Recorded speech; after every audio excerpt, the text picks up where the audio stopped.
يا مرحبا، كيفكن؟ شو أخباركن؟ أهلا وسهلا فيكم بهذا الفيديو لليوم. صار لي زمان ما صورت، زمان كتير ما نزلت شي على القناة. ما كان عم يسائب إني صور شي أو ما عم يجي عبالي بصراحة. اليوم جا عبالي حلاوة الجبن، فقلت لازم عملتها قبل بيومين وما صورت. فلما شفت الطريقة كتير نجحت معي وكتير طلعت ظريفة، حبيت إني نزلكم صورلكم إياها ونزلكم إياها بهي الطريقة اللي كتير سهلة وكتير مبسطة. راح أدخل فورا بالمقادير حتى ما هيك داهمنا الوقت. حطيت كاستين مي بالطواي مثل ما شايفين. يفضل أن تكون الطواي أو الطنجرة اللي بدنا نشتغل فيها تيفال حتى ما تلزق معنا حلاوة الجبن. بعد ما حطيت المي حطيت تقريبا 6 معالق سكر. السكر ما معيار، يعني فيكم تحطوا كاسة فيكم تحطوا نص كاسة، هذا الشي برجع اختياري لكم. بعد ما بلش تسخن معي المي، هلا راح بلش احط السميد شوي شوي. راح ياكل معي الكاستين المي، راح ياخدوا معي كاسة وربع سميد بالضبط. احفظوا هذا العيار، كاسة وربع. يفضل السميد، استعملت السميد اللي بيجي كتير ناعم. بصراحة أنا كنت أعمل حلاوة الجبن وأخذ الوصفات من على النت، فدائما تطلع معي ما تطلع ظريفة أبدا. يظهر إنه أنا ما كنت انتبه على موضوع السميد، أو اللي الفيديو اللي شوفه ما كان ينوه على هاي النقطة. فمثل ما قلت لكم يفضل السميد يكون كتير ناعم. أنا جايب السميد من ماركة الليدل، بسبب إنه أنا أغلب أغراضي بتسوق من ماركة الليدل، بس موجود هو نوعية السميد بأغلب الماركتات الألمانية، بالالدي بالإيديكا يعني اللي بتكون بتوفرجنكم. فأهم شي يكون سميد كتير ناعم، ما أنعم سميد، يعني حتى الوسط ما بيمشي الحالة. بلشت أحط السميد مثل ما شايفين بالتدريج لحتى يغب السوائل كلياتها وتخلص معي تنشف معي شوي العجينة. بعدين راح أضيف الجبنة. الجبنة الموزاريلا كمان من ماركة الليدل، أو يعني من ماركة الألمانيين. هذا مو مهم ليدل الدي، بس هي الجبنة بتجي موزاريلا، بتجي طابات بيضة، هي بتجي حلوة معنا مالحة. هيك يعني مشان ما نقعد نحلي وننقع كل الليل ونغير لميتها، هاي بتجي حلوة خالصة.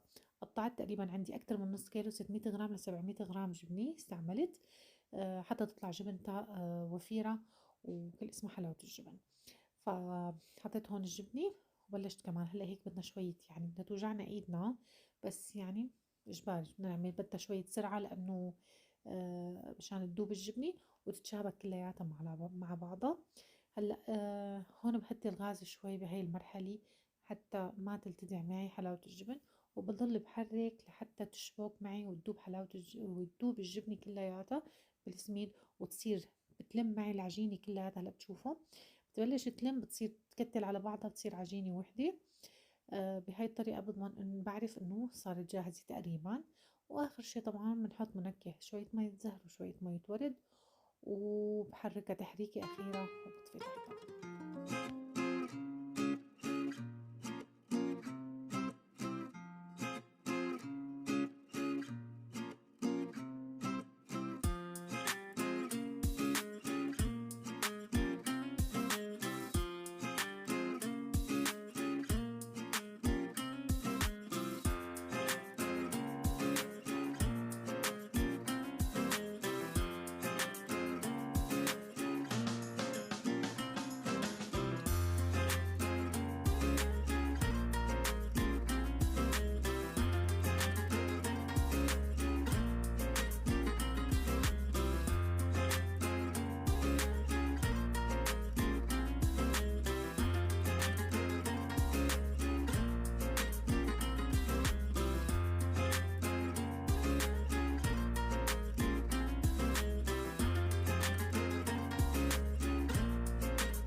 هون بعد ما خلصت طبخة بشكل نهائي لحلاوة الجبن، حطيت ورقة الزبدة وحطيت شوية قطر.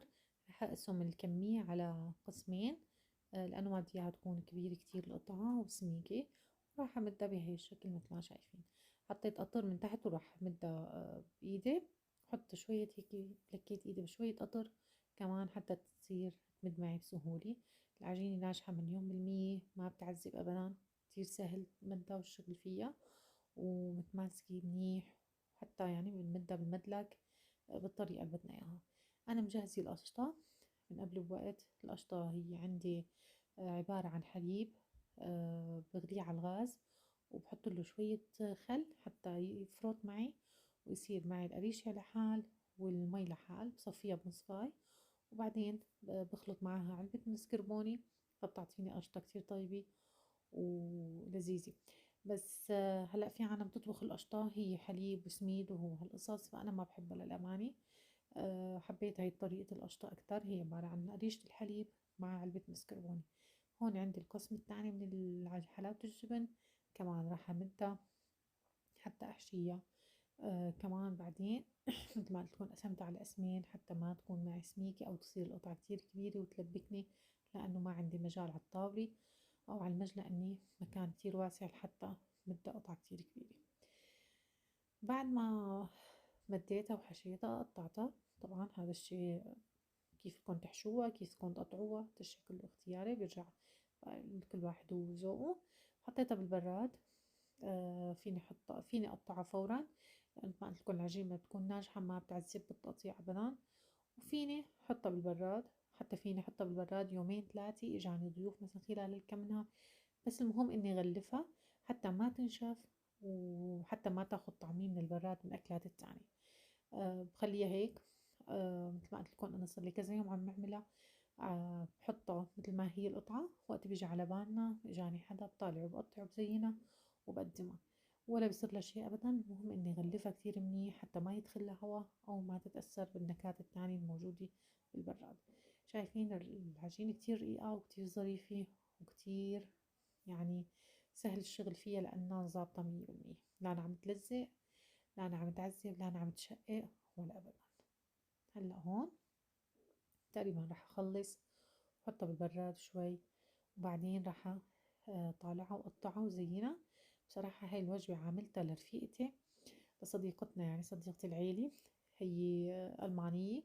فبما أنه فترة أعياد فحبيت إني أبعت لها صحن حلاوة الجبن مع هدية هيك بسيطة، بتعبر إنه نحن ولو مثل ما بقولوا هدية بسيطة هيك رح تنبسط فيها كتير وإن شاء الله تعجبها. وهني بالذات الألمان والأجانب بحبوا مثل ما قلت لكم الأكل العربي كتير بالعموم، والأكل السوري.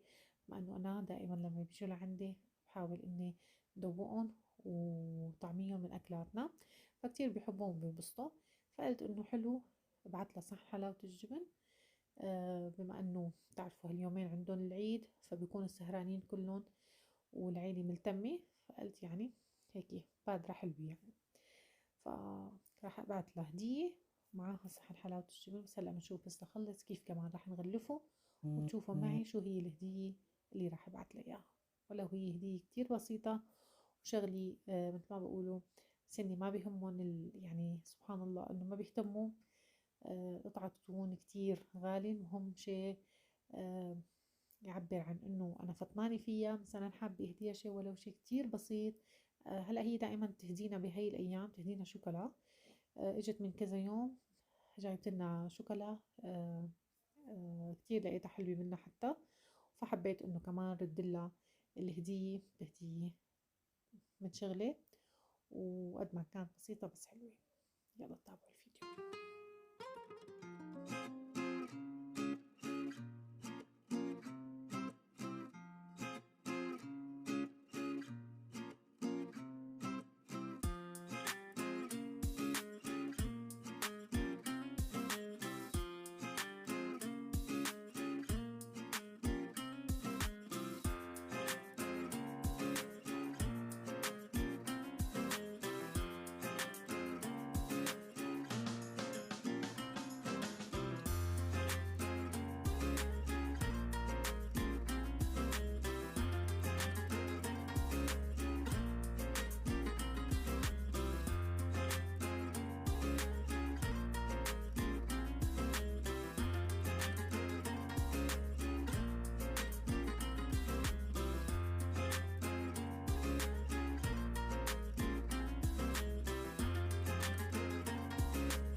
هاي هي الهدية البسيطة اللي راح ابعت له اياها. فبتمنى منكم اللي عم يشوفني لأول مرة وما أنا مشترك بالقناة الاشتراك بالقناة تفعيل زر الجرس، تعليق صغير. بشوفكم فيديوهات تانية. سلام.